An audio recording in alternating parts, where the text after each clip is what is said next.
Any last tips for MBA applicants? Obviously, we've talked about a lot of things here. Sure. Yeah, I think that so obviously, if you're a current applicant and you're not sure where to go, there's lots of information out there. Again, Accepted is a great place to start. And I did use it when I was going through the process. This is not a paid plug. It is, but in general, like there's a lot of resources at your disposal, whether it's places like Accepted, whether it's talking to schools itself.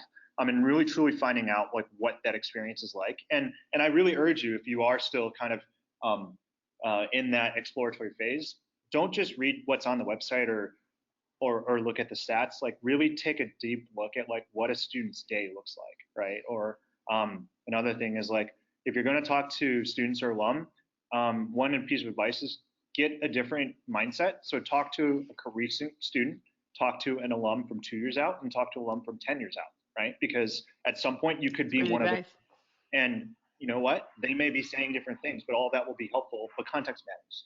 So that's one piece of advice. I think the second piece of advice is if you've already applied or you've gotten in, congrats. That's a huge accomplishment, but don't stop, right? Like, think about what life is going to be like when you step foot on campus, right? And whether that's reaching back out to students, checking out what's going on in student life and getting a pulse of that.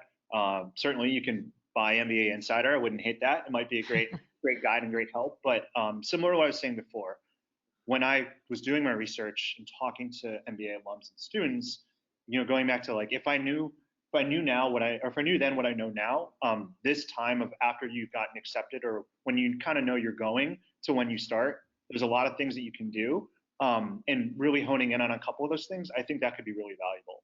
So I would say if you're kind of in that boat of like you've already applied or you've already been accepted, that would be my advice, is to think about what you can do right now that will make you even better come day one of when you start. That's great advice. Thank you very much.